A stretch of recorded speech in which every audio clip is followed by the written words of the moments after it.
Good morning, or depending on when you're watching this, good afternoon, good evening, or good night.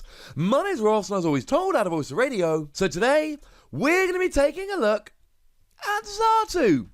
And if I have any friends out there, maybe very good friends, maybe friends that came to both my stag do and my wedding, despite not living that close to me, who happen to be large fans of Xatu, this might be time to tell them that they're a lovely person. Yeah. There we go. So Xatu then, what do we see? Well, our translation comes from the lovely David Hockman over at limitlesstcg.com/translations. And to start off with the basics, 120 HP is not quite as high as we would like. We'd rather have 130. We've seen him with 130, but 120 will do. Retreat cost of 1, U-turn board and escape board are like, hey, look, we got your back. And Xatu's like, cool, that's quite nice. And we got the usual. Now, we're changing, remember, in Sword and Shield. Now that we've got Sword and Shield out, Psychic Pokemon are now weak to darkness and have a resistance to fighting. Well, the weakness to darkness is generally alright unless your opponent is playing Hooper. That's the Pokemon that really benefits from this. Other than that, darkness is just not a prevalent typing. In Expanded, Greninja and Zoroark seeing quite a bit of play and quite a bit of love. In Standard, nah.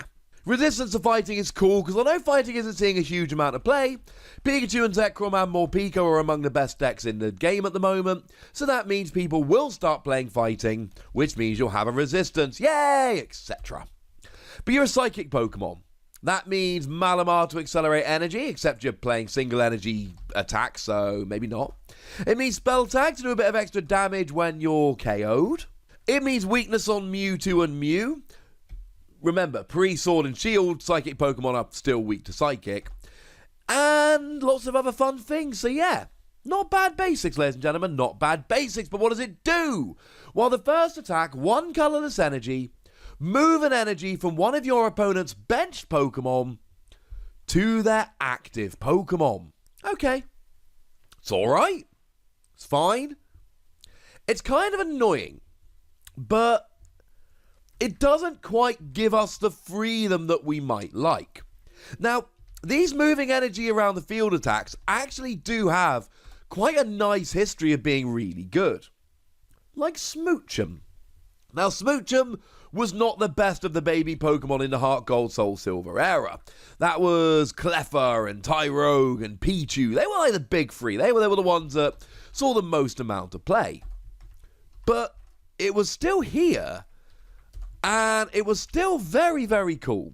Now, what Smoochum did for 0 energy, so a free attack, move an energy card attached to one of your opponent's Pokemon to another of your opponent's Pokemon.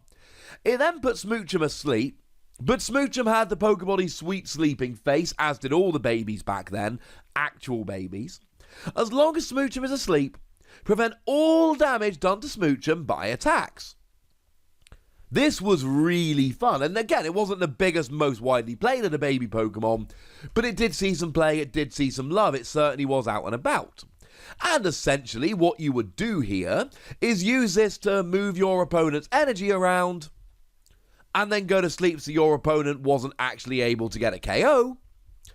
And hopefully Sweet Sleeping Face would work out so that you would stay asleep so your opponent couldn't hit you, but then wake up so you could then take advantage of your free retreat. And that was really the goal here. And it worked quite a bit. And you would do stuff like move a double colourless energy onto a Claydol, for instance, so that your opponent, okay, fine, it gave Claydol essentially free retreat, but it got rid of one of their 4 double colourless for the turn, and that was kind of hilarious. And we saw it even slightly earlier than that with IPOM. Again, I'm not saying these are the only times it's ever seen play. I'm just saying that it is one time that it did. And this was IPOM G, the SP version of IPOM that had Tail Code. 1 colourless energy, move an energy attached to the defending Pokemon to another of your opponent's Pokemon. Now, this wasn't quite as adaptable as Smoochum. Smoochum moved energy from any Pokemon to another. IPOM moves it only from the active to the bench. And then we've now got Xatu, who's only from the bench to the active. But again, IPOM saw quite a bit of play. Now, the thing with IPOM was it actually really helped because it got a one-hit KO on Garchomp's Sea Level X. It did 60 damage if the defending Pokemon had no energy attached to it. Garchomp C had level X, had 110 HP and a weakness to Colourless, and it would use double Colourless energy along with energy gain, so that when it attacked, it discarded a double Colourless, had no energy, you'd go and get a KO. So my point is, in decks, especially SP decks at the time, you had to play Dragonite or you had to play Ipom, because they were the two really good counters to Garchomp that were not themselves Garchomp. So you had to play one of them. And if you're playing Ipom anyway, then Tailcode is always there and it's always available and it looks like fun. That's not the case here. Do I like this attack? Yes.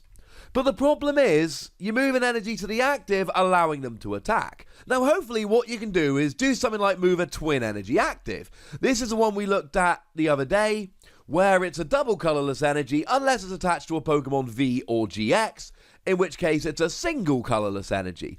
Though even then, you're still giving them a single energy with which they can attack. It's not like it stops them completely. This would have been better when we had all of those really specific energy cards. So we had things like Strong Energy. When attached to a fighting Pokemon, it let you do an extra 20 damage. It was the best of them. But if it was attached to a non-fighting Pokemon, it just got discarded. So it would essentially let you take away that energy. There is potential here for, say, using Custom Catcher to gust something in the active, which is just there as a support Pokemon. So, something like a Pidgeotto, for instance. Preferably something with higher retreat. But something like a Pidgeotto. And then, every time your opponent attaches an energy, you just move it up to Pidgeotto.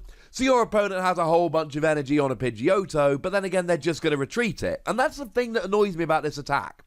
Even though you can just pile energy on their active, it just guarantees they're going to be able to retreat. What you really want to do is pile the energy onto a pointless Pokemon, preferably slowing the game down. Worst case scenario here, you're just making sure your opponent can retreat. Kind of annoying. Anyway, there is a second attack here. 1 Psychic Energy, Psychic. 10 damage plus 30 more for each energy attached to your opponent's active Pokemon. This can work. And again, this is filling in with a long line of Pokemon that have this exact same attack, or some variation thereof, often called Psychic, incidentally. And again, like we said with Ipom on the previous attack, this is better when you're playing a card anyway. So one Pokemon we've seen with Psychic was Oranguru. This was the Oranguru from Sun and Moon, the one that had the amazing ability, let you draw until you had 3 cards in your hand. And for free colourless energy, 60 damage plus 20 more for each energy attached to your opponent's active. This is 10 plus 30 times rather than 60 plus 20 times. And it is for a single Psychic rather than free colourless.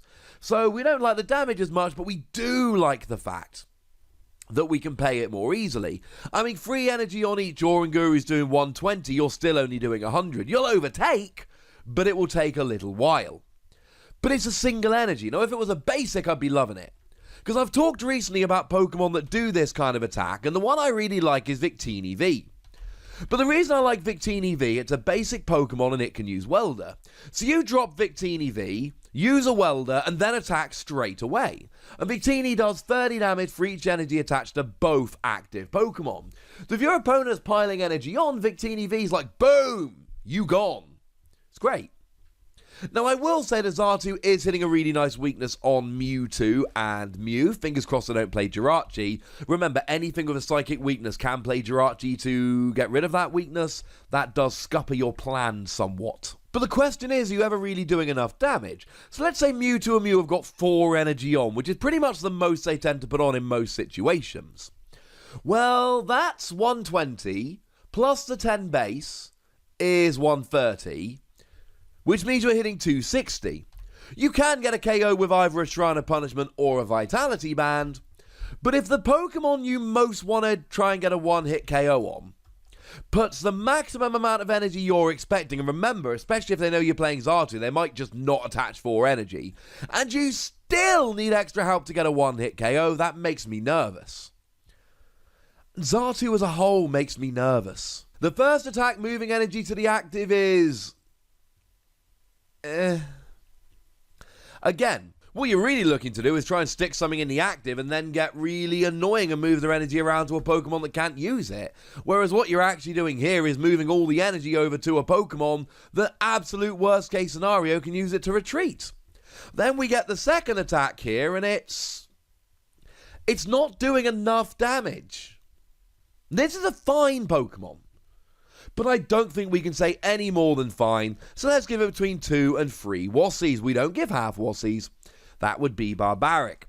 An interesting Pokemon, and obviously you've got the lovely theme there, whereby you're moving energy to the active Pokemon and then doing extra damage.